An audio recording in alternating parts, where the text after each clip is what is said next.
Today, let's talk about being restored from the feeling of being forsaken. I'm going to read to you Isaiah chapter 54, verses 4 through 8. So let's listen to this passage. Do not fear, for you will not be ashamed. Neither be disgraced, for you will not be put to shame. For you will forget the shame of your youth, and will not remember the reproach of your widowhood any more. For your Maker is your husband, the Lord of hosts is his name, and your Redeemer is the Holy One of Israel. He is called the God of the whole earth. For the Lord has called you like a woman forsaken and grieved in spirit, like a youthful wife when you were refused, says your God. For a mere moment I have forsaken you, but with great mercies I will gather you. With a little wrath I hid my face from you for a moment, but with everlasting kindness I will have mercy on you, says the Lord, your Redeemer. This passage from Isaiah reminds us of something wonderful, something that's commonly forgotten. It reminds us that God cares very much about restoring those who feel ashamed and disgraced. In this text, he tells those who are afraid of things to come that they do not need to fear, for you will not be ashamed, neither be disgraced, for you will not be put to shame.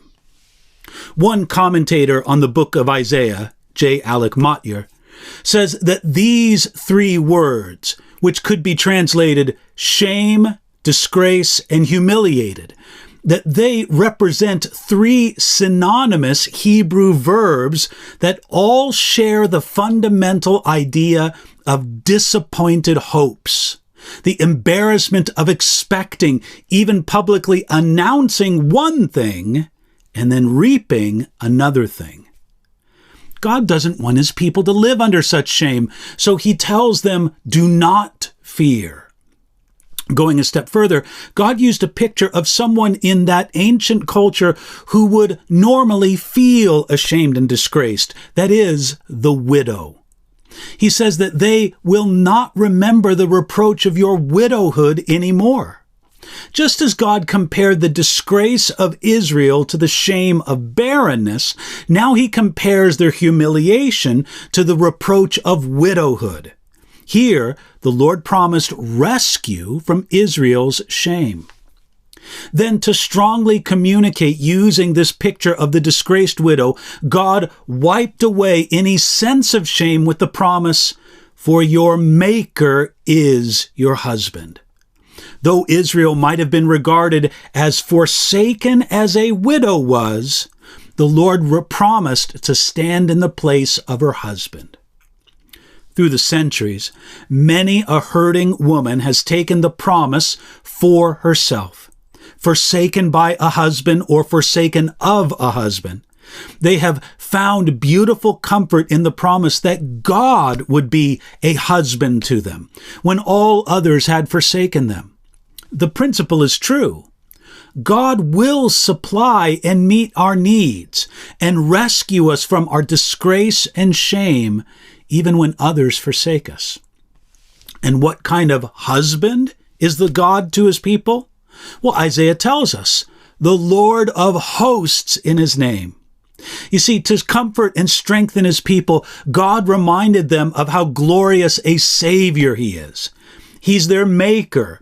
He's the Lord of hosts. He's their Redeemer. He's the Holy One of Israel, and he's called the God of the whole earth.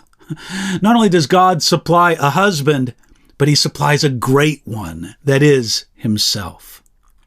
The promise that the Lord will meet our needs when others forsake us does not leave us to a place of second best. The Lord God can be a greater husband than any man can be. This is something for every single woman to remember, and something that no married woman should forget. An earthly husband can never fulfill every need that the great heavenly husband can. Then God explained his restoration of Israel. He said, "For a mere moment I have forsaken you." God never really forsook Israel, yet he recognized that they felt forsaken. God says, for a mere moment I allowed you to feel that I have forsaken you. And the answer to that forsaken feeling is simple. But with great mercies, God promises, I will gather you. The forsaken is in the present tense. The great mercies are in the future tense, but they're real. And they gave Israel cause to set their hope and trust in the Lord, though they felt forsaken at the moment. Repeating the idea, Isaiah said on behalf of the Lord, I hid my face from you for a moment, but with everlasting kindness I will have mercy on you. The contrast is between the moment of feeling forsaken and the everlasting nature of the kindness that will come. When we feel tried and forsaken, we should recognize that it is just for a moment, and the everlasting blessing will certainly come as we put and keep our faith in Jesus Christ, our Redeemer. Think upon that. Let it comfort your soul today.